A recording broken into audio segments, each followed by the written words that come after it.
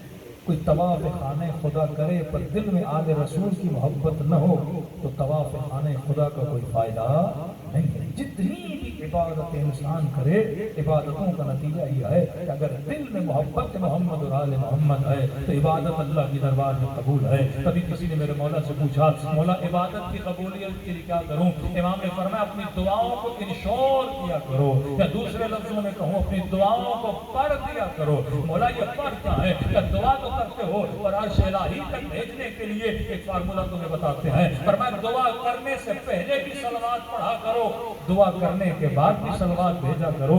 یہ صلوات وہ دو پر ہیں جو تمہاری دعاؤں کو عرش الہی تک لے کر جاتے ہیں۔ صلوات پڑھے محمد والے محمد۔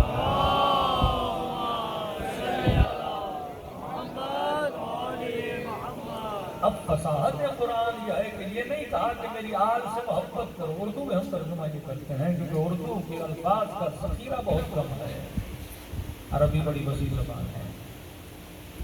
اور من مات علی حب آل محمد مات شہیدا، جو ان کی محبت میں دنیا سے چلا جائے شہید ہو گیا۔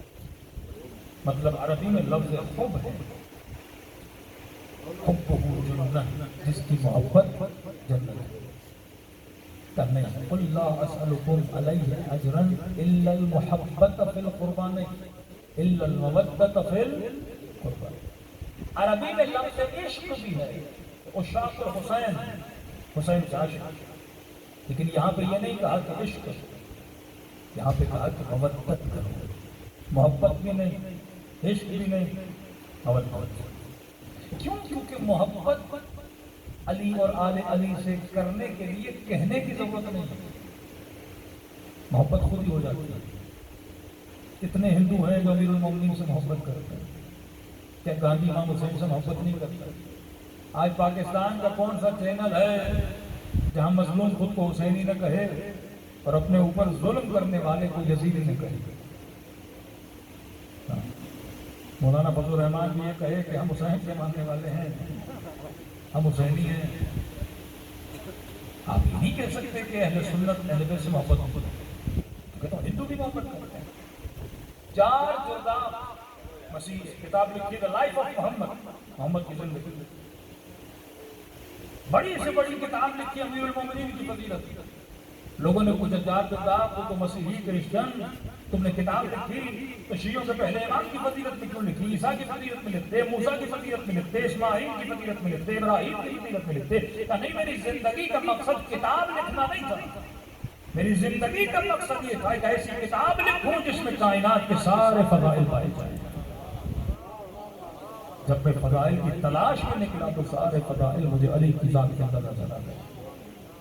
ایک فضیلت کی جھلک کو ذکر کرتے ہوئے یہ بولتا ہے کہ میدان جنگ میں جتنے بھی لڑاکو جنگی جاتے تھے عادت تھی آگے بھی ذرا پیچھے بھی ذرا، لیکن کہتا ہے ایک جنگجو ایسا تھا جب میدان جنگ میں جاتا تھا اس نے کبھی بھی اپنی کمر پہ پشت پہ ذرا نہیں پہنی، لوہا نہیں پہنا، باقی جتنے جاتے تھے آگے بھی لوہا پیچھے بھی لوہا۔ اور کہا کہ جب اس جنگجو سے پوچھا گیا، اس بہادر سے پوچھا گیا کہ جتنے بھی میدان جنگ میں جاتے ہیں آگے بھی ذرا پہنتے ہیں پیٹھ پہ بھی ذرا پہنتے ہیں، لیکن آپ جب بھی جاتے ہیں آگے تو ہے لیکن پیٹھ پہ آپ نے کبھی ذرا نہیں لگایا، تو کیسے نے جواب دیا آگے ذرا اس لیے پہنتا ہوں کیونکہ آگے اٹیک کرنا ہوتا ہے، آگے حملہ کرنا ہوتا ہے تاکہ آنے والا تیر میرے سینے پہ رک جائے۔ لیکن خدا کی قسم ابو طالب کے بیٹے نے کبھی پیٹھ پہ ذرا نہیں پہنی، کیونکہ علی میدان جنگ میں لڑنے کے ارادے سے جاتا ہے، بھاگنے کے ارادے سے نہیں جاتا۔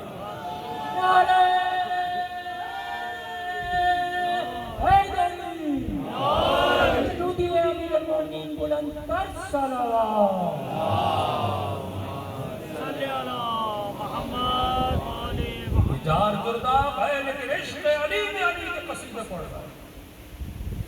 آپ نہیں کہہ سکتے کہ مثلا کوئی مسیحی مولا سے محبت نہیں کرتا، آپ نہیں کہہ سکتے کہ مثلا کوئی اہل سنت امیر المومنین سے محبت نہیں کرتا۔ آج دنیا میں جتنی محبت مسلمانوں کے دلوں میں شیعہ علماء کی کسی کی گلگت سے مومنہ کہہ رہے مولانا چلاس میں وہ لوگ جو بسوں سے اتار کر ہمارے گلے کاٹتے ہیں، کہتے شہید حسن نصر اللہ کی شہادت کے بعد انہوں نے جلوس نکالا، فوٹو کس کا اٹھایا ہوا؟ شہید حسن نصر اللہ۔ فطری تقاضا ہے کہ فطرت بہادر سے محبت کرے، ڈرپوک سے محبت نہیں کرے۔ آپ بہادر بن جائیں، آپ کا ہمسایہ آپ کی گلی میں ہر بندہ آپ سے کیا کرے گا؟ محبت کرے گا۔ بھائی آپ کا سگا ہو لیکن ڈرپوک ہو، آپ اس کی صفت کو پسند نہیں کریں گے۔ مرد بہادر ہو عورت کو پسند، ڈرپوک ہو اس کی گھر میں بھی عزت نہیں ہوتی، کیونکہ فطرت کا تقاضا ہے۔ اللہ نے یہ جو نیچر آپ کو بنائی ہے، نیچر ہمیشہ پرفیکٹ چیزوں کی عاشق ہوتی ہے، نیچر کمال سے محبت کرتی ہے، تبھی آپ نے کہا کہ با کمال بنو، یہ آپ کی نیچر ہے۔ انسان چاہے نہ چاہے با کمال بنو۔ دیکھو ہدایت دو طرح کی، ہدایت تکوینی، ہدایت تشریعی۔ ہدایت تکوینی کیا ہے؟ آپ نے انار کا دانہ لیا زمین میں ڈالا، اللہ نے اس دانے کو کمال تک پہنچنے کی ہدایت دی ہے کہ اس نے کمپلیٹ انار کیسے بننا ہے۔ تربوز کا دانہ ڈالا، اس نے کمپلیٹ تربوز کیسے بننا ہے۔ نطفہ شکم میں گیا، اللہ نے نطفے کو ہدایت دی ہے اس نے کمپلیٹ انسان کیسے بننا ہے۔ ابھی آپ کے بدن کو ہدایت ملی ہوئی ہے کہ اس بدن کے بال بھی سفید ہوں گے، اس کی کھال بھی مرجھا جائے گی، اس کے گھٹنوں میں بھی تکلیف آئے گی، یہاں تک کہ اس دنیا سے چلا جائے گا اور قبر کے حوالے کر دیا جائے گا، کیونکہ اللہ نے اس کے اندر یہ ہدایت تکوینی رکھی ہوئی ہے۔ شہد کی مکھی دنیا کے کسی اسکول میں نہیں پڑھی، لیکن اسے ہدایت دی ہوئی ہے کس پھول پہ بیٹھنا ہے، کون سا رس نکالنا ہے، چھتا کیسے بنانا ہے، شہد کیسے بنانا ہے۔ چوٹیوں کو ہدایت دی ہوئی ہے انہوں نے گھر کیسے بنانے ہیں، کبوں کو ہدایت دی ہوئی ہے، چڑیا کو ہدایت دی اس نے گھر کیسے بنانا ہے۔ بھائی کہ اتنے بڑے انجینئر کس یونیورسٹی میں پڑھے؟ عجیب ہے کہ آپ ایک یونیورسٹی کے 10 انجینئر بنائیے اور کہیے کہ آپ گھر کی یہ کمرہ بنائیے، آپ گھر کی یہ دیوار بنائیے، آپ یہ چھت بنائیے۔ تینوں سے اگر سیم چیزیں بھی بنائیں گے تو تھوڑا تھوڑا فرق آ جائے گا، بلکہ ایک ہی یونیورسٹی سے پڑھے ہوئے۔ اللہ کا چیلنج ہے دنیا کے کسی ملک میں بھی چلے جاؤ، ملینز کی تعداد میں شہد کی مکھیاں ہیں، جب یہ چھتا بناتی ہیں تو چھتے کا جو سائز ہے وہ ایک ہی ہوتا ہے۔ ہونا یہ چاہیے نا کہ پاکستانی شہد کی مکھی بنائے تو تھوڑا چھتا ٹیڑھا پھیڑا بنائے، جو ہماری حالت ہے۔ کوئی آسٹریلیا میں، ویسٹرن ممالک میں وہ تھوڑا ایگزیکٹ بنائے، لیکن نہیں، شہد کی مکھی یہاں بھی بنائے گی بالکل ویسا، وہاں بھی بنائے گی بالکل ویسا۔ مطلب کروڑوں مکھیاں ہیں لیکن جب چھتا بناتی ہیں تو ایک جیسا بناتی ہیں۔ یہ ثبوت دے رہی ہیں کہ ہمیں سکھانے والا بھی ایک ہے۔ دوسری جب بناتی ہے تو بنانے میں غلطی نہیں کرتی، یہ دلیل ہے کہ جسے وہ سکھا دے اس کے عمل میں غلطی نہیں پائی جاتی۔ جو وہاں سے علم لے کر آتا ہے وہ صاحب عصمت ہو جاتا ہے۔ یہ ہے ہدایت تکوینی جو ہر کسی کو سکھے۔ ایک ہے ہدایت تشریعی جس کی دعا سورہ ہم میں کرتے ہیں، اہدنا الصراط المستقیم، اے خدا ہم سب کو ہدایت دے۔ یہ مانگنے سے ملتی ہے، تکوینی بن مانگے بھی مل جاتی ہے۔ آپ ڈاکٹر کے پاس گئے، ڈاکٹر نے کہا سر میں درد ہے، آپ پیناڈول کی ٹیبلٹ کھا لیجئے، آپ ڈسپرین کھا لیجئے۔ اب یہ نہیں کہ میں کہوں پروردگار اس ڈسپرین میں شفا رکھنا، آپ کہیں نہ کہیں سر کا درد ختم ہو جائے گا۔ آدھی دنیا بھی اللہ کی منکر بن جائے، پانی پھر بھی پیاس ہو جاتا ہے۔ آدھی دنیا کہے کہ آم کو پھل کرنے والا خدا نہیں، آم پھر بھی میٹھا ہوتا ہے۔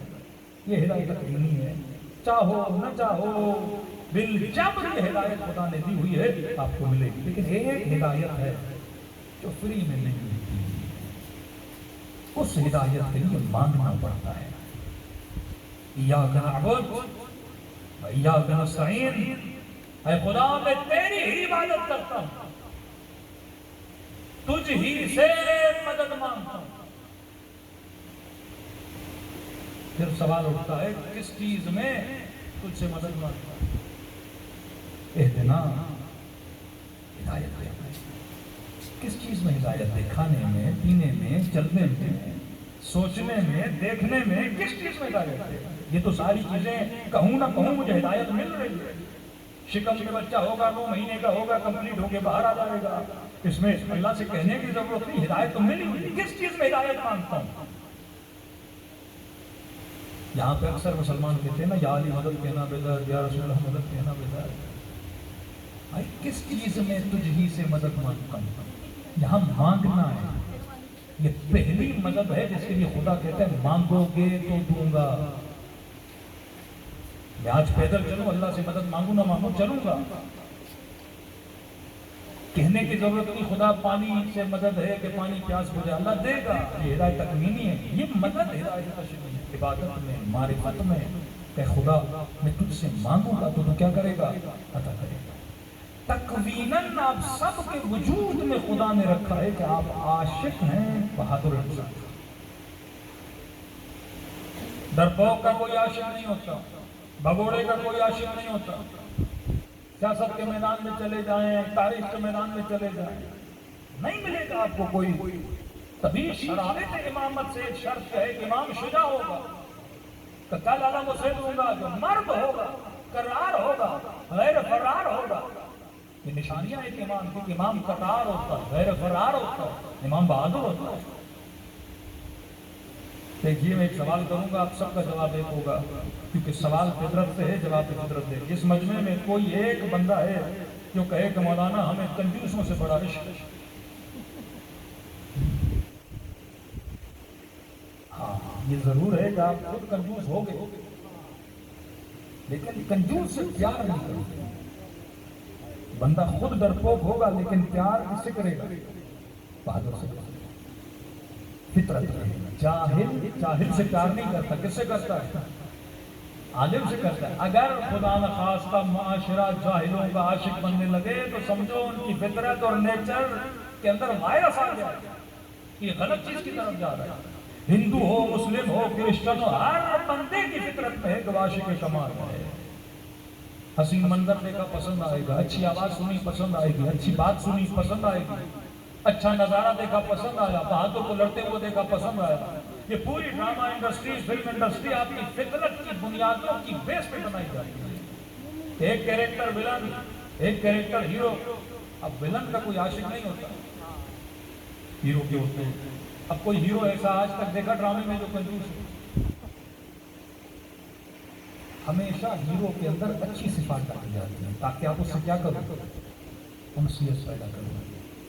ایک مکہ مارے 10 لوگ زمین پہ گر جائیں۔ اب آپ کو بھی پتا ہے کہ ایک مکے سے 10 لوگ نہیں گرتے، لیکن آپ پسند کیوں کرتے ہو؟ کیونکہ آپ کو بہادر انسان سے کیا ہے؟ پیار ہے، عشق۔ اب کیسے ممکن ہے کہ کوئی علی کی بہادری کے قصے سنے اور علی کا عاشق بنے؟ کوئی خیبر سنے اور کہے کہ مجھے علی سے پیار نہیں، تو مطلب اس کے وجود کے اندر مسئلہ ہے۔ کہا نا کہ خوشبو ہر کسی کو اچھی لگتی، اور ایک بندہ گیا عطر کی بازار میں بے ہوش ہو کے گر گیا۔ بڑے بندوں نے کوشش کی اٹھانے کی، اٹھ ہی نہیں رہا۔ آخر میں کسی نے جوتا سنگھایا، بندہ کھڑا ہو گیا۔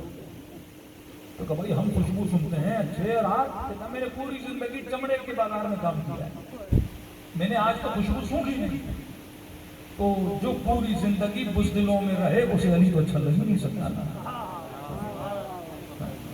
بہادری ہر بندے کو اچھی لگتی ہے۔ آج دنیا کیوں آپ کی تعریفیں کر رہی ہے؟ شیعوں کی آنکھیں اچھی لگیں، آپ کے ابرو اچھے لگے، آپ کے بال لوگوں کو اچھے لگے، کیا اچھا لگا شیعوں کا؟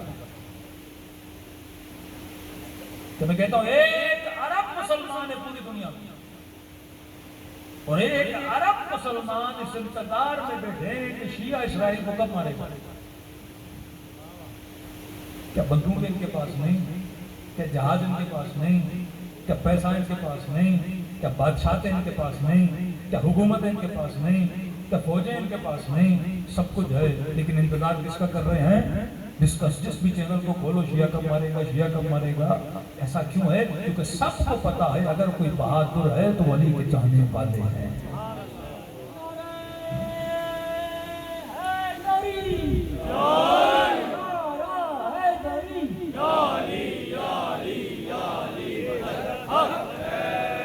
بھائی زیادہ دور جائیں تو خیبر کے اندر آئیے، رسول نے کہا کون ہے جو اس کے منہ کو بند کرے؟ من لحاظر قلب، کون ہے جو اس کتے کا منہ بند کرے؟ رسول وہ جیسے خندق کے اندر آیا نا تو بیچ میں کھڑا ہو کر للکار رہا تھا کہ بھیج محمد، کسی کو بھیج، چیلنج کیا رسول تو کہا کون ہے جو اس کا منہ بند کرے؟ تو سارے ایک دوسرے کا منہ دیکھ رہے تھے، سارے مسلمان بیٹھے تھے، لیکن سب انتظار میں تھے کہ علی کب جائے۔ آج وہی کیفیت ہے، ساری امت بیٹھی ہے، مال ہے، دولت ہے، کہ مولانا اسرائیل کو شکست کیسے دی جا سکتی ہے؟ ان کا بڑا آسان ہے، اس کی مدد کون کر رہا ہے؟ ہم تو کہتے ہیں امریکہ، یورپ، یہ وہ، لیکن آپ سارے ہمسائے دیکھیں کون ہیں؟ مصر ہمسایا، اردن ہمسایا۔ اگر مسلمان اس کے ساتھ لین دین بند کرتے تو اسرائیل میں نہ گیس جا سکتی ہے، نہ پیٹرول جا سکتا ہے، نہ کھانا جا سکتا ہے، نہ لوہا جا سکتا ہے۔ اسرائیل چھوٹا سا ملک ہے، جتنا اس نے بارود برسایا ہے اس بارود کو رکھنے کے لیے بھی شاید اس کے ملک میں اتنی جگہ نہ ہو۔ یہ کن ملکوں میں؟ آپ کے مسلمان ملکوں میں۔ جیسے جیسے زمانہ فرمائے مومن اور منافق کی نشانی یہ ہے کہ علی کا نام لو، اگر چہرہ کھل جائے تو مومن ہے، بگڑ جائے تو منافق ہے۔ یعنی ہر زمانے میں ایمان اور نفاق کی نشانی علی میں بھی طالب ہے۔ تو سوال ہے کہ آج مولا علی ظاہری طور پہ نہیں ہمارے پیچھے، آج ہم کیسے پہچانے کہ مومن کون ہے، منافق کون ہے؟ آج بھی وہی ہے کہ دیکھو علی والے کہاں کھڑے ہیں، وہ ایمان کی نشانی ہے۔ آپ الجزیرہ کے مختلف چینل پر صرف کمنٹس پڑھا کریں، اپنے علماء کی شہادتیں اور نیچے کمنٹس پڑھیں، سید علی خامنئی کی تقریر اور نیچے کمنٹس پڑھیں. تو لوگ کہتے ہیں شرف ہے نبی ولی اللہ پڑھنے والوں کا. کتنے لوگ ہیں جو صرف آپ کے علماء کا یہ کردار دیکھ کے مکتب اہل بیت کے اندر داخل ہو رہے ہیں. ایک کلپ نہیں، سینکڑوں کلپس ہیں. دیکھیے ہدایت جب خدا چینج لاتا ہے تو سیکنڈز میں ہوتا ہے. شاید آپ پوری زندگی محنت کرو، 4 لوگوں کو مکتب امیر المومنین نہ لا سکتے. کون سوچ سکتا تھا ایک افریقن جوان انقلاب اسلامی کے بعد ایران آئے گا، خمینی کی شخصیت سے متاثر ہوگا، وہاں پہ علوم دین حاصل کرے گا، اس کے بعد واپس نائجیریا جائے گا اور ایک بندہ 12 ملین لوگوں کو شیعہ بنائے گا. یہ برکت ہوتی ہے کسی کے عمل میں. اتنی برکت کہ ملین سے لوگ ایک بندے کی وجہ سے. وہ نائجیریا جہاں پہ تشیع کا اتنا کانسیپٹ نہیں ہے، صومالیہ چلے جائیں دشمنان اہل بیت، اطراف میں چلے جائیں دشمنان اہل بیت، افریقن لوگ 12 ملین. آج آپ کے ایک ایک شہید کے خون کی وجہ سے کتنے لوگ مکتب اہل بیت سے انسپائر ہو رہے ہیں. آپ سوچ بھی نہیں سکتے کہ فلسطین میں کوئی اہل بیت کا نام نہیں ہے. بعض حنفی اہل سنت، مالکی اہل سنت، شافعی بڑے متاثر ہوتے ہیں، لیکن آج ان کی جوانوں کی زبانوں پر اگر نام ہے تو حسین علی کا نام ہے. ہم نے 40 پہ فلسطینیوں کو آتا ہوا دیکھا. یہاں پہ امیر المومنین کا جملہ ہے شیعو کونو لنا زینن ولا تکونو لنا شنا. فرمایا علی کے چاہنے والوں ہمارے لیے باعث ذلت بننا، باعث ذلت نہ بننا.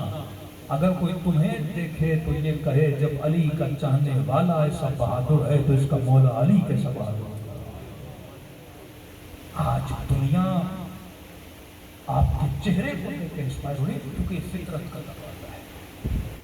آپ کسی کو اگر مکتب اہل بیت کے قریب لانا چاہتے ہو بہترین طریقہ ہے گالم گلوچ کا طریقہ نہیں، دوسرا طریقہ جو اہل بیت والا طریقہ ہے. کہا کمال کو بیان ہے، کمال کو بیان ہے. جب آپ سخاوت امیر کو بیان کریں گے آٹومیٹیکلی کا عاشق بنے گا. جب شجاعت امیر کو بیان کریں گے آٹومیٹیکلی عاشق امیر المومنین بنے گا. کیونکہ خدا نے سارے کمالات کو اہل بیت علیہ السلام کے وجود میں جمع کر دیا. اب جب کمال ملا تو بندہ کمال کے سامنے کیا ہو جاتا ہے؟ جھک جاتا ہے. کبھی ہم سے یہ نہیں کہا کہ آل رسول سے محبت کرو، ہم سے کیا کہا؟ محبت کرو. محبت تو آپ کو ویسے ہی ہو جاتی تھی جب آپ مولا کی بہادری سنتے، جب مولا حسین کا صبر سنتے، جب چوتھے امام کی عبادتوں کا سنتے، جب چھٹے امام کے معجزات کا سنتے، جب امام حسن کی سخاوت کا سنتے، جب سیدہ زہرا کے اخلاق کا سنتے. تو محبت تو آپ نے ویسے ہو جاتی تھی. ہم سے کبھی محبت نہیں مانگی. ہم سے کیا مانگی؟ محبت مانگی. ہمارے استاد ایک مثال دیا کرتے تھے سمجھانے کے لیے. کہتے تھے گاؤں میں ایک شخص کسان بیٹھ کے رو رہا تھا. تو پنجاب میں ایک خاص طبقہ ہوتا ہے میراثیوں کا، گاتے ہیں، شادیوں میں جاتے ہیں، بنگڑے ڈالتے ہیں، بولنے میں بڑے تیز ہوتے ہیں. تو میراثی وہاں سے گزرا اور اس نے دیکھا کہ بیچارہ کسان رو رہا ہے. تو اب کیوں رو رہے ہو؟ تو اس نے رو کر کہا جناب میری بیوی مر گئی. تو کہا کہ بیوی کے مرنے پہ رو رہے ہو؟ مرنے پہ تو نہیں رو رہا، لیکن رو اس بات پہ رہا ہوں کہ وہ مر گئی اور پورے گاؤں کو میں نے کھانا کھلایا، فوتگی کا جو کھانا ہوتا ہے. اب سارے گاؤں کے 400-500 لوگوں کو دعوت دوں، پیسے میرے پاس اتنے نہیں. تو اس میراثی نے کہا کہ ہم کوئی بیچ کا راستہ نکالتے ہیں. کون سا راستہ؟ کہ دیکھو گاؤں کا جو وڈیرا ہے وہ بہت بڑا مالدار ہے، اس کے پاس جاتے ہیں، ریکویسٹ کرتے ہیں، ایک آدھا بیل آپ کو دے دے گا ذبح کرنا اور دیگیں اتارنا، لوگوں کو کھانا کھلانا. تو اس نے کہا آپ بھی بڑی عجیب باتیں کرتے ہیں کہ ہم پریشان ہیں، اوپر سے آپ نے ایسی بات کر دی کا کیا مطلب؟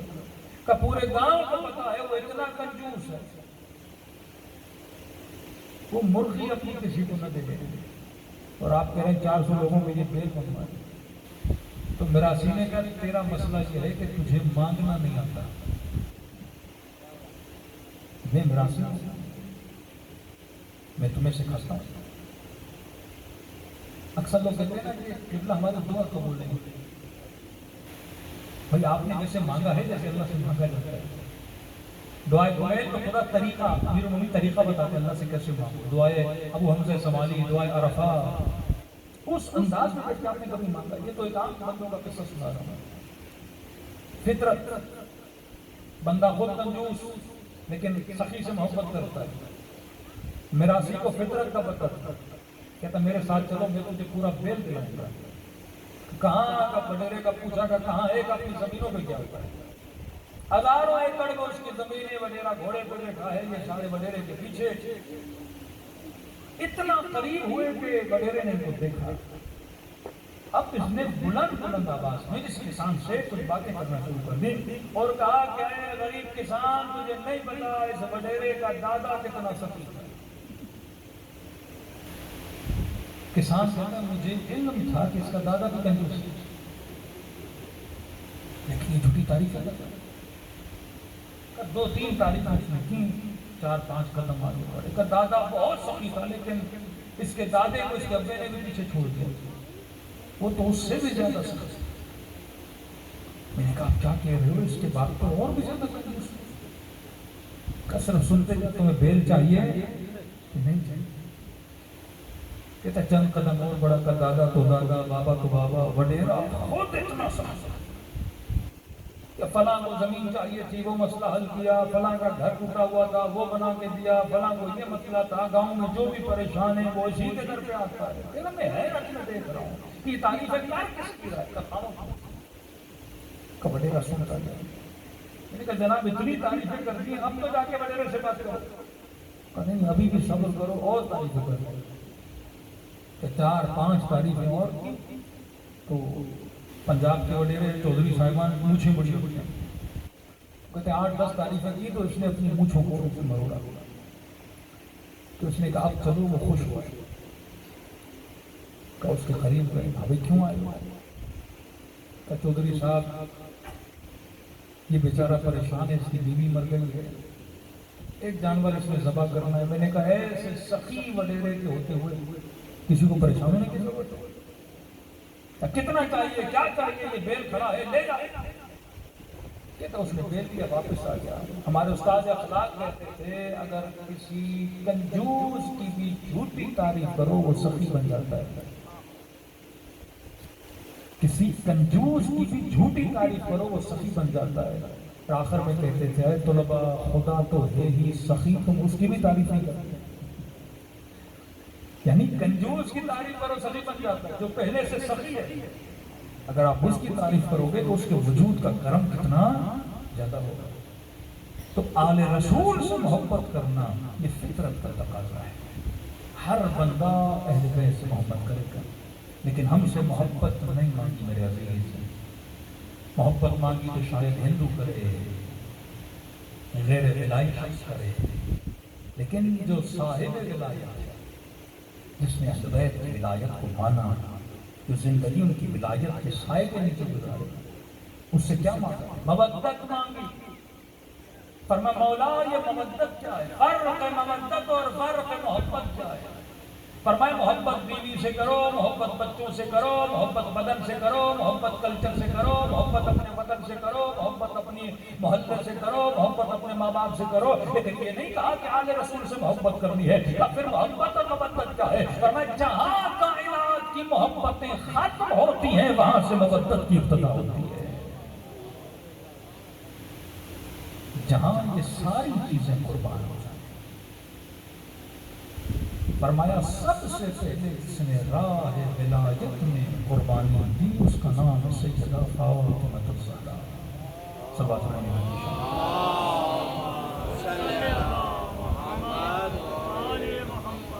راہ ولایت کیا ہے؟ راہ ولایت اہل بیت کے بتائے ہوئے اصولوں کا راستہ. فرمایا حسن میرے لال اوصیکم بتقوی اللہ و نظم الامر کونوا للظالم خصما وللمظلوم عونا. فرمایا اصولوں پہ جان دیتے اہل بیت کے بتائے ہوئے. حجر ابن حدیث سر پھٹا دیا، علی گلی چھوڑا. اب آذر غفاری شہر بدر ہو گئے، راستے کو نہیں چھوڑا۔ حبیب ابن مظاہر بچے قربان کر دیے، راہ کو نہیں چھوڑا۔ مسلم ابن اسدہ وجود قربان کر دیا، راہ کو نہیں چھوڑا۔ سیدہ پسلیاں توڑوا دی، پر راہ ولایت کو نہیں چھوڑا۔ فرمایا یہاں تو قربانی ہے میرے عزیز، وہ مکتب نہیں جس میں میٹھی میٹھی نشیدیں اور نعتیں پڑھی جائیں، جملے کسے جائیں۔ یہ قربانی ہے۔ آؤ قربانی دیکھنی ہے لبنان آؤ، میدان کارزار دیکھنا ہے یمن آؤ۔ 15 سال سے اصولوں کے لیے جنگ کر رہے ہیں۔ اصل کیا تھا؟ کونوا للظالم خصما، فرمایا وہ شیعہ ہو ہی نہیں سکتا جس کے دل میں ظالم کے لیے رتی برابر محبت ہو۔ وہ ہمارا ہو ہی نہیں سکتا جس کے دل میں مظلوم کے لیے ہمدردی ہو۔ مکتب کا اصل ہے تولا اور تبرہ۔ تولا کا مطلب اچھائیوں کا عشق، تبرہ کا مطلب برائیوں سے نفرت۔ جس کے دل میں عشق کی برائی ہو، اس مکتب کا نہیں ہے، اس راہ ولایت کا نہیں ہے کہ خوشی خوشی جان دے دے، لہو دے دے اس کے لیے کہ میں زندگی گزاروں گا تو اصل کے مطابق، اصول کے مطابق۔ لوگوں کے ذہنوں میں تصور ہے کہ مولا حسین مکے سے کربلا گئے جنگ کے لیے، نہیں میرے عزیز، جنگ کرنے کے لیے جاتے تو مولا بہت بڑا لشکر پہلے یمن سے جمع کرتے، پھر کوفے کی طرف حرکت کرتے، نہیں، خط لکھے گئے تھے حسین آؤ۔ امام پر ہے کہ جب امام کو بلایا جائے تو امام لبیک کہے۔ کوفہ 70 to 80% مولا کی حمایت میں نکل رہا تھا، امام نے کہا بغیر جنگ حکومت بن جائے گی۔ جب پہنچے اور ہو کر لشکر آیا تو امام نے سب سے پہلے یہ کہا کہ حسین ابن علی کوفے والوں نے آپ کی بیعت کو توڑ دیا ہے۔ کہ جب خبر پہنچی جناب مسلم شہید ہو گئے، یا بصرے میں مولا کے والی کو شہید کر دیا گیا، امام نے فرمایا اور میں حسین جنگ نہیں چاہتا۔ ہم آئے اسی لیے تھے کیونکہ ہمیں بلایا گیا تھا۔ اگر کوفے والے کہتے ہیں حسین ہمیں نہیں چاہیے، میں واپس چلا جاتا ہوں۔ پھر وہ جملے یمن کی طرف جاؤں، مدینے کی طرف جاؤں یا سندھ کی طرف آؤں تو میں چلا جاتا ہوں، جنگ نہیں چاہتا میں۔ جب مولا حسین جنگ بھی نہیں چاہ رہے تو پھر یزید امام حسین کو شہید کیوں کر رہا ہے؟ کہ نہیں آپ نہیں رکیں گے جب تک آرڈر نہیں آتا۔ توقف کیا گیا، مولا کو روکا گیا کہ شرط یہ ہے کہ جب تک بیعت نہیں کریں گے تب تک جانے نہیں دیں گے، یا بیعت یا جنگ۔ اب یہاں اصول کی بات ہے کہ نہیں مثلی لا یبایع مثل یزید، مجھ جیسا یزید جیسے کبھی بیعت نہیں کرتا۔ ہم گھروں میں بیٹھ جائیں گے، حکومت کرنی کرو، بیعت نہیں کریں گے، کرنے کی فکر حسین سے خطرناک تھا۔ یہ جو مثلی کا نعرہ ہے کہ مجھ جیسا، میں کون؟ اسوہ رسول، میں کون؟ شریعت پہ چلنے والا، میں کون؟ دین کی حقیقت کو بیان کرنے والا، میں کون؟ حق و حقانیت کو عیاں کرنے والا۔ مجھ جیسا، تجھ جیسے کہ مطلب تو مجھ جیسا نہیں، تو کون؟ شارب الخمر، تو کون؟ فسق و فجور کرنے والا، تو کون؟ ظلم کرنے والا، تو کون؟ امیر المومنین سے دشمنی کرنے والا۔ تجھ جیسے کہ جیسے کروں گا، سر سٹا دیا اصل کہ اگر یہ رہیں گے تو فکر رہے گی۔ اگر امت کے ذہن میں یہ سوال ہے کہ مولا حسین تو تلوار لے کر گئے تھے، لہٰذا یزید نے امام کو شہید کر دیا، بھئی امام زین العابدین نے کون سی تلوار اٹھائی؟ 5ویں امام نے کون سی تلوار اٹھائی؟ 6ویں امام نے کون سی تلوار اٹھائی؟ امام رضا تو ولایت اہدی پر لے کر آئے امام کو، پھر کیوں سہر کیا؟ کہ نہیں یہ گھر کے اندر بھی رہے، فکر تو نہیں جا رہی۔ یہ فکر ہوگی تو یہ لوگوں کے ذہنوں میں فکر کو منتقل کرتے رہیں گے۔ امیر المومنین کے بعد کسی بھی ائمہ کے پاس حکومت نہیں آئی، لیکن تشیع کتنی مقدار میں بڑی کہ بحرین شیعہ، قم شیعہ، شہر ری شیعہ، اہواز شیعہ، بصرہ شیعہ، کوفہ شیعہ۔ یہ تشیع کیسے بڑی؟ فکر اہل بیت علیہ السلام سے کہ اگر یہ رہیں گے تو فکر زندہ رہے گی، لہٰذا زہر کے دماغ میں جائے گا۔ آج مسئلہ شیعہ سے نہیں، آپ کی فکر سے۔ اگر آپ شیعہ ہو کر فکر تشیع نہیں تو وجود کا فائدہ نہیں۔ چلو جس طرح سارے مسلمان چل رہے ہیں، نمازیں پڑھ رہے ہیں، تراویحیں پڑھ رہے ہیں، حج کر رہے ہیں، عمرہ کر رہے ہیں، لیکن فائدہ کیا ہے حج عمرہ اور تراویحوں کا کہ چند مہینوں میں 40,000 مسلمانوں کو قتل کر دیا جائے اور بے گھر کر دیا جائے۔ ایک طرف مصر میں رمضان کے مہینے میں مسلمانوں کے سفروں پہ کھجوریں اتنی پڑی ہوں کہ کہیں بچ جائیں فریج میں رکھیں، دوسری طرف غزہ میں چلے جائیں اور وہ روزہ بھی رکھیں اور اتنے لوگوں کے سفروں پہ ایک کھجور ہو۔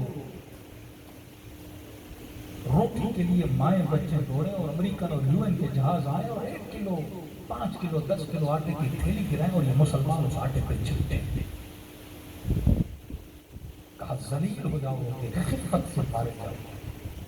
اگر اللہ کی بتائی ہوئی فکر لینی چاہیے۔ جنگ فکر ہے۔ شاید دنیا کو لگے کہ ایران بھی شیعہ ملک ہے لہٰذا اسی لیے مسائل ہے، آذربائیجان بھی شیعہ ملک ہے میرے بندے خدا، بحرین بھی شیعہ ملک ہے، آذربائیجان 85% شیعہ ہے، بہترین تعلقات ہیں اسرائیل کے ساتھ۔ مسئلہ تشیع کی فکر سے، یہ فکر ہے، وہ فکر سیدہ مدافع ولایت نعرہ نہیں، ولایت راہ و رسم، ولایت طریق، جس طریق کی دعا نماز میں کرتے ہو، اہدنا الصراط المستقیم۔ کسی نے میرے چھٹے امام سے پوچھا مولا یہ صراط کیا؟ فرمایا ہوا صراط علی بن ابی طالب۔ یہ جو دعا کرتے ہو خدا مجھے سیدھے راستے پہ چلا، صراط مستقیم پہ چلا، تو یہ راستہ علی بن ابی طالب کا راستہ ہے۔ راستہ بند نہیں ہوا، آج بھی چل رہا ہے۔ جس کی قربانی جتنی بلند، اس کا درجہ اللہ کے دربار میں اتنا بلند۔ آؤ کربلا۔ کسی انگریز خاتون نے کہا کہ مجھے سمجھ نہیں آتی، مائیں پوری رات جاگتی ہیں تاکہ بچہ سو جائے، ماں خود بھوکی رہتی ہے تاکہ میرے بچے کا پیٹ بھرا ہو۔ کا سمجھ نہیں آتی۔ جب میں نے ام فروا پڑھی تو پتہ چلا 14 سال کا بچہ تھا۔ عجیب ہے کربلا۔ امام نے کہا پاس ذرا دیکھو، اس سے پتہ چلتا ہے کہ جنگ کی نیت ہے ہی نہیں، کیونکہ اگر کربلا میں حضرت قاسم نے لڑنا ہوتا تو مدینے سے وہ اپنے لیے ذرا لے کر، یہ تو مولا شفٹنگ کر رہے تھے مدینے سے کوفے کی طرف، کیونکہ وہاں حکومت بنے گی اور مولا وہی رہیں گے جس طرح امیر المومنین آ کے اپنا گھر کوفہ بنا، سارے اپنے بچوں کو لے کر آئے کہ کوفے میں حکومت بنے گی۔ کہا زرا لے کر آؤ۔ غازی عباس کہتے ہیں میں نے پورے خیموں کو چھانا، مجھے کوئی زرا نہیں ملی جس کا سائز جناب قاسم کے بدن پر ہو۔ 14 سال کا جوان بچہ کہنے نہیں ملی۔ تبھی جناب قاسم کی شہادت جب پڑھی جاتی ہے تو ان کی پسلیوں کی شباہت جناب سیدہ سے کی جاتی ہے کہ کربلا کا واحد شہید ہے جس کی دائیں طرف کی پسلیاں بائیں طرف چلتی ہیں۔ تو انگریز خاتون کہتی مجھے سمجھ نہیں آتا کہ ماں تو جانتی ہے نا بچہ بچ جائے گا، بھوکی رہتی ہے، بچے کا پیٹ بھرا رہے گا، کہیے کیسی محبت ہے بچے سے، کہ پتا بھی ہے ذرا نہیں، کرتے میں بچے کو گھوڑے پہ سوار کرا کے تلواروں کے مقابلے میں، نیزوں کے مقابلے میں، تیروں کے مقابلے میں بھیج رہی ہے کہ اگر میں ماں ہوں تو میں اپنے بچوں کو اس طرح نہیں بھیجوں گی۔ کسی عالم نے اس کو جواب دیا کہ آپ صحیح کہہ رہی ہو، محبت میں کوئی بچوں کو قربان نہیں کرتا، لیکن مسئلہ یہ ہے کہ ام فروا کو قاسم سے محبت تھی پر حسین سے مودت تھی۔ مودت کا مطلب یہ ہے کہ بیٹا قربان کرو۔ امتحان جب خدا لیتا ہے تو سب سے عزیز ترین چیز آپ سے چھینتا ہے، صرف یہ دیکھنے کے لیے کہ مجھ سے کتنی محبت ہے۔ بڑھاپے میں ابراہیم کو بیٹا دیا، کہا جا مکے کی سرزمین کو چھوڑ دیا، ایسی زمین جہاں فصلیں نہیں اگتی، جہاں پانی نہیں، 50-55 ڈگری کی گرمی، بی بی ہاجرہ کہتی تھی ابراہیم چھوڑ کے جا رہے تھے، میں اس فکر میں تھی ایک بار تو مڑے گا دیکھے گا، بیٹے کی محبت کھینچے گی، بیوی کی محبت کھینچے گی. کہتے جاتے جاتے ابراہیم نے ایک بار بھی مڑ کے نہیں دیکھا. بیٹا جوان ہوا 13-14 سال کا، اللہ نے کہا واپس ہے ابراہیم، پھر واپس آیا. اتنے سالوں کے بعد بیٹے کو دیکھا، رات کو سوئے خواب میں دیکھا اپنے بیٹے کو ذبح کر رہے ہیں. خواب کیوں؟ یقین کی منظور. نبی ہے، جھوٹا خواب نہیں ہو سکتا. شیطان نے تردد پیدا کرنے کی کوشش کی، ابراہیم خواب ہے، اسماعیل خواب ہے، اگر اللہ نے کہنا تو میکائیل کو بھیجتے، جبرائیل کو بھیجتے، خواب کیوں؟ مقام یقین لے کر گئے باپ اور بیٹے کا ایمان. ہمارے پاس لوگ پڑھتے ہیں چھری نہیں چلائی تھی تم کو آپ آتا نہیں، میرے حسین چھری چلائی تھی، چھری نہ چلاتے تو کمال ابراہیم نہیں ہے. چلائی تھی تبھی ہاجرہ نے کہا کہ میرے بیٹے کے گلے پہ چھری کے نشان کیسے، اور تڑپ گئی تھی کہ میرے بیٹے کو ذبح کرنے گئے تھے. کہتے ہیں 3 مرتبہ ابراہیم نے پریکٹیکلی گلے پہ چھری چلائی پر چھری گلے کو کاٹ نہیں کی. آخر میں اتنا جلال آیا ابراہیم کو کہ چھری کو پتھر پہ مارا گیا. چھری اللہ کی نافرمانی کیوں کر رہی ہو؟ کہتے بے زبان چھری سے آواز آئی ابراہیم کروں تو کیا کروں، خلیل کہتا ہے کاٹو، جلیل کہتا ہے نہ کاٹو. مودۃ فی القربیٰ، کتنی محبت ہے.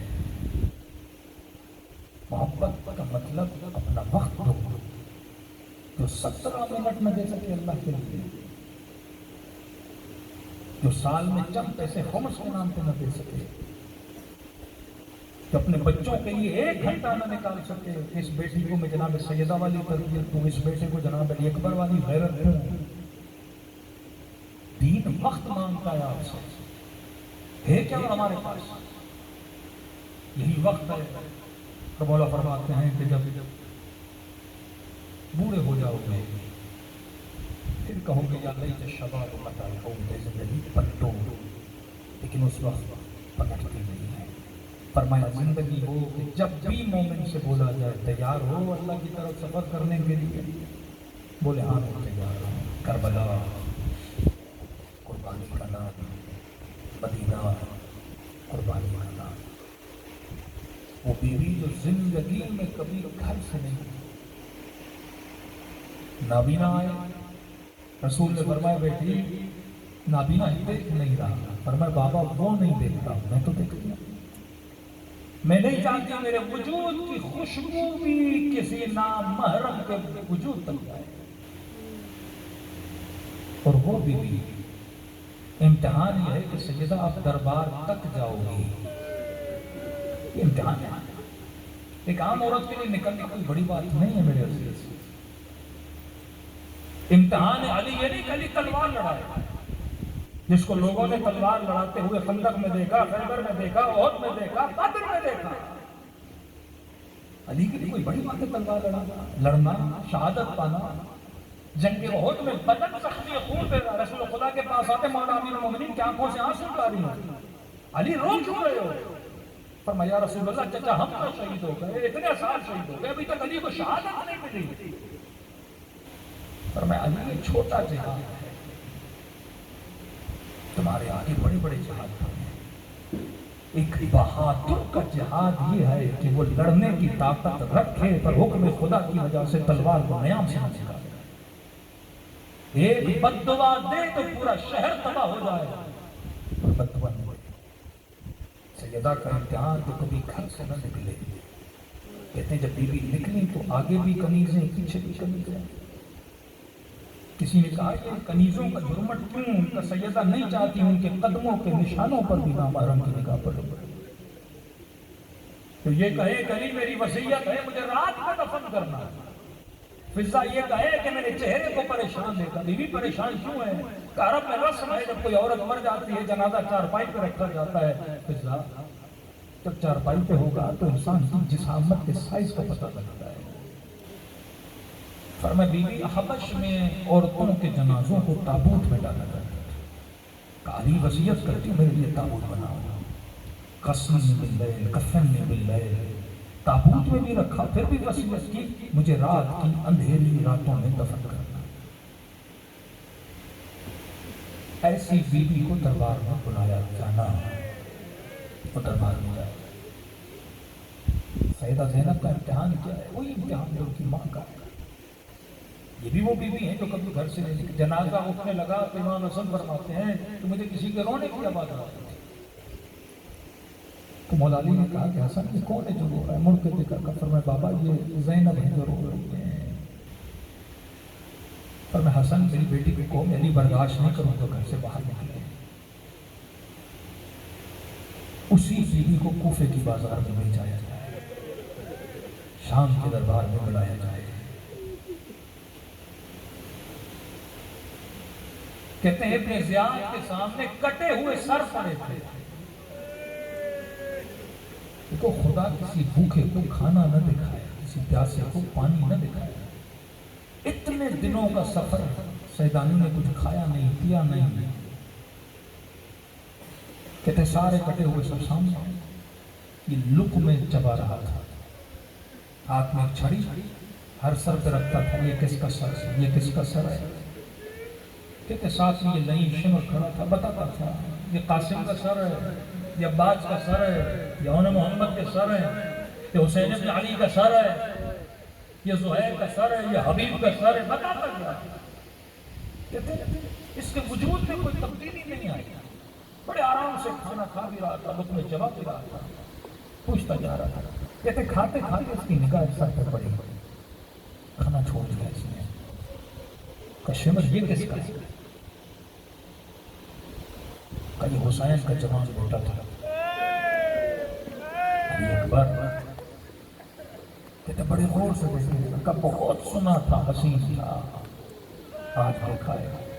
ابن زیاد کہتے ہیں واللہ اگر پتا ہوتا بیٹا ایسا ہے میں کبھی تجھے نہ کہتا کہ حسین کو شہید کرو۔ کہتا زندہ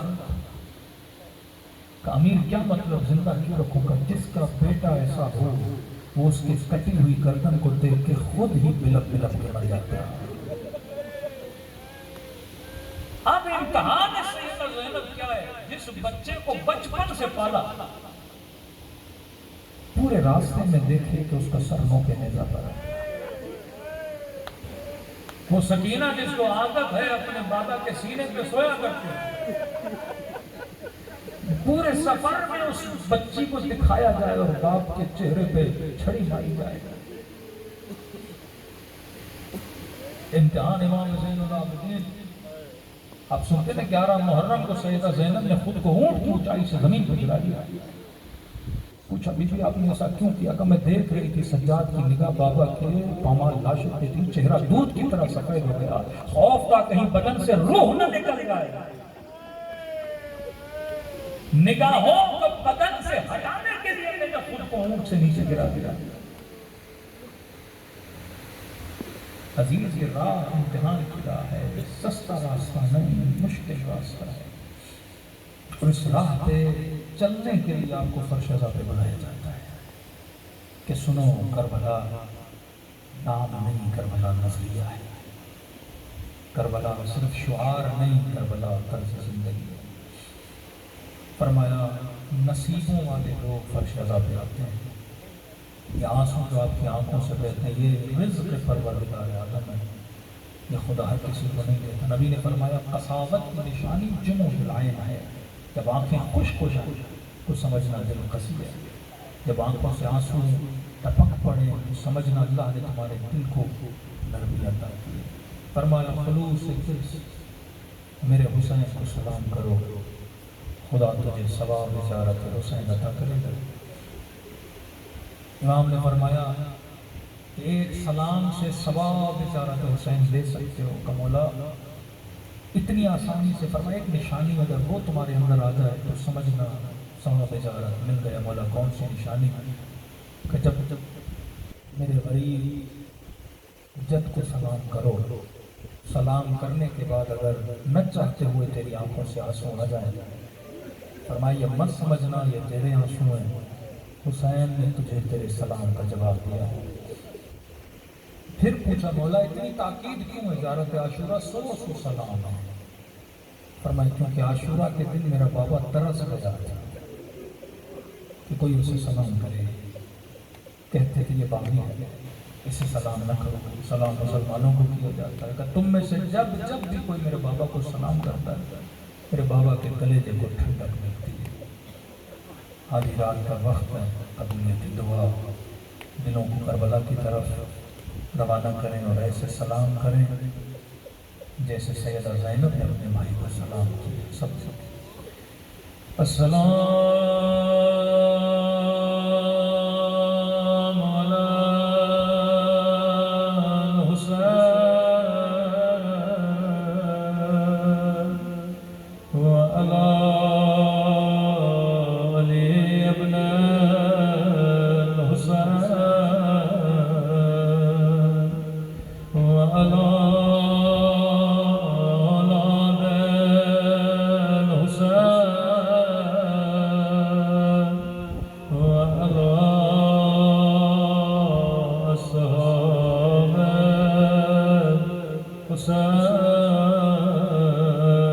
سب مل کے سلام علی الحسین وعلی علی ابن حسین کی صدا بلند وعلی اولاد حسین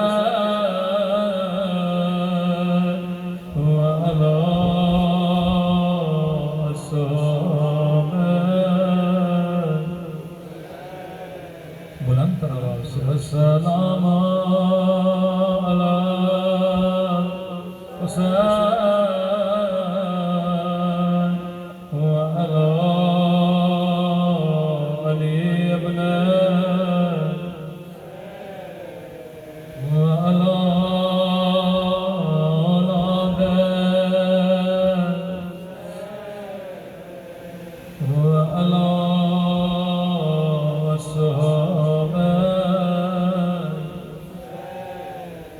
میرا سلام ہو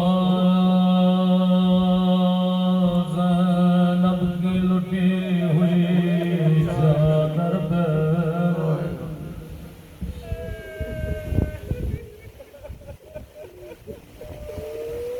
میرا سلام ہو ان زخمی ہونٹوں پہ، میرا سلام ہو ان خشک ہونٹوں پہ جنہیں چھڑی سے مارا گیا۔ اللہ یہ منظر کسی بچی کو نہ دکھائے۔ میں ہمیشہ دعا کرتا ہوں خدا بچپن میں کسی کو یتیم نہ بنائے، اللہ بچپن میں کسی کو ان کے ماں باپ کا جنازہ نہ دکھائے۔ میرا سلام ہو بچپن میں جھکی ہوئی کمر پہ، جب کبھی دل کرے رونے کا تو کبھی زیارت ناہیہ پڑا کرو۔ یہ کسی نوح خاں کا نوحہ نہیں، یہ امام زمانہ کا نوحہ ہے۔ فرماتے میرا سلام ہو ان ننھے سے رخساروں پر، اللہ جانے یہ کس بی بی کے رخسار، جواب میرے مولا نے خود دیا۔ میرا سلام ان ننھے سے رخساروں پر، وہ جن کا رنگ بدل کر رہا، کبھی شمر کے تماچوں نے رنگ نیلا کیا، کبھی ظالم کے تماچا نے رنگ سیاہ کیا.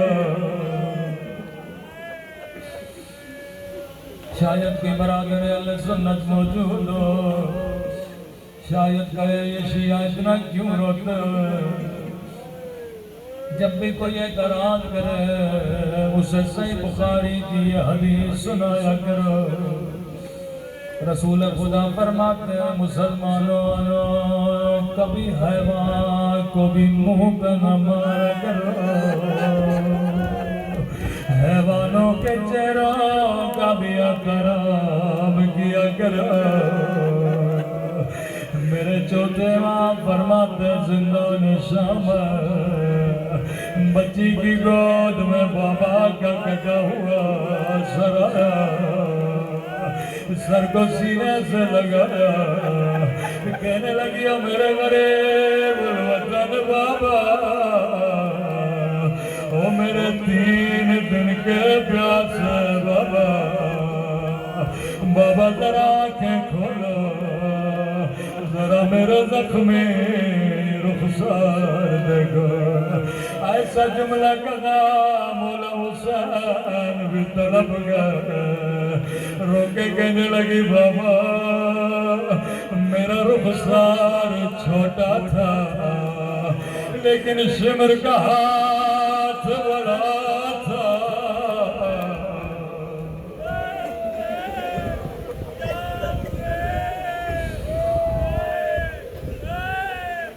چہروں پہ تماچوں کی مصیبت ہے بڑی برانی. 2 بیویاں ایسی ہیں جنہیں اندھیری راتوں میں دفنایا گیا. 2 بیویاں ایسی ہیں جو بابا کے جانے کے بعد زیادہ زندہ نہ رہی. روایت کے جملے ہیں, بعض لوگ فرماتے سکینہ کہنے لگی بابا ذرا آنکھیں کھولو, ذرا میرے سفید بال دیکھو. بابا میں دادی کی شبیہ بن گئی ہوں, لیکن بابا ایک فرق ہے, دادی کے بال جوانی میں سفید ہوئے تھے لیکن بابا میرے بال بچپنے میں وہ سفید ہو گئے.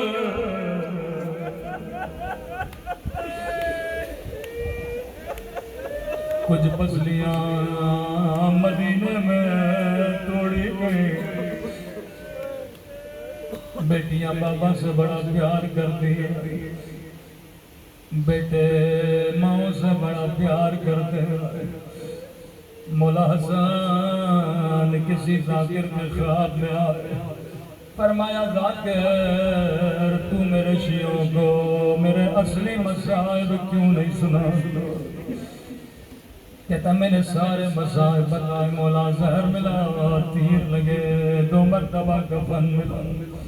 فرمایا یہ سارے میرے مسائب ہیں پر میری اصلی مصیبت نہیں.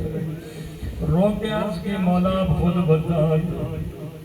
امام نے فرمایا میرے شیعوں کو بتانا میرے اصل مسائب مدینے کی ایک گلی میں. حسین چھوٹے تھے میں بڑا تھا. فرمایا کسی بند گلی میں کسی ظالم نے میری اماں کو تماچا مارا تھا.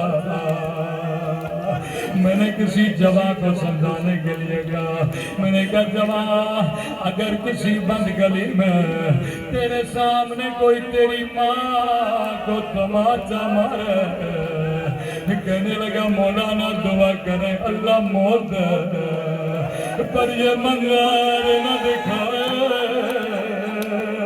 اور جب تک زندہ تھے خون روتے رہے.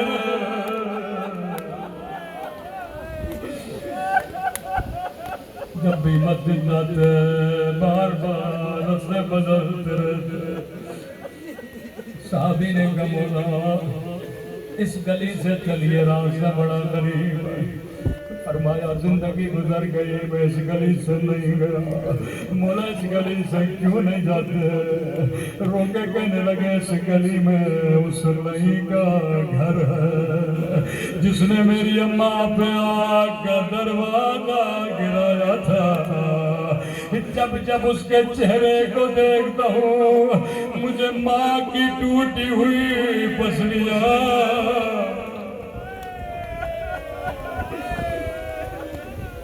مولا حسن یہ مجمع پہ قربان، زندگی گزر گئی جس نے ماں پہ ظلم کیا اس کے چہرے کو نہیں دیکھا۔ مولا تھوڑی دیر کربلا آئی ایک 4 سالہ بچی ہے، پورے سفر میں شمر کو دیکھتی رہی اور نئی حسین کو چھڑی مارا تھا۔ اللہ بچپن میں کسی کو یتیم نہ بنائے۔ بیٹوں کے لیے بڑا مشکل ہے کہ ماں کا جنازہ دیکھیں۔ مولا نے غسل دیا، کفن دیا، جنازہ گھر کے صحن میں رکھا۔ فرمایا فضا بچوں کو کہو ماں سے خدا حافظ کرے۔ مولا حسن آگے بڑھے، ماں کے قدموں پہ سر رکھا۔ سیدہ زینب آگے بڑھی، ماں کے سینے سے لپٹ گئی۔ بی بی ام کلثوم آگے بڑھی، ماں کے ماتھے کا بوسہ لینے لگی۔ فضا کہتی ہے ایک چھوٹا بچہ تھا جو سر گھٹنوں میں دے کے زاروں قطار رو رہا تھا۔ سنو گے یہ بچہ کون ہے؟ یہ ننھے امام حسین ہے۔ فضا نے کہا حسین کیا ماں سے خدا کو حافظ نہیں کرو گے؟ رو کے کہنے لگے اماں فضا جب تک مجھے اماں نہیں بلاتی میں نہیں جاؤں گا۔ روایت کے جملے ہیں ایک مرتبہ بندے کفن کھلے، 2 ہاتھ باہر آئے، آجا میرے کربلا والے حسین، آجا میرے 3 دن کے پیاس حسین۔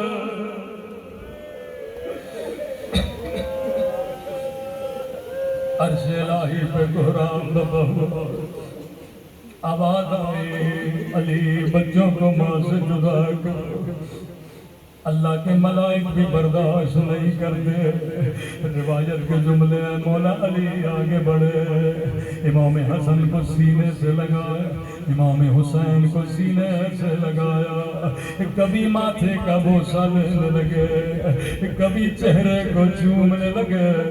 مولا حسین آپ کی یتیمی کتنے پیار سے مولا نے سینے سے لگایا، لیکن مولا ہائے کوئی کربلا میں آتا سکینہ کو سینے سے لگاتا۔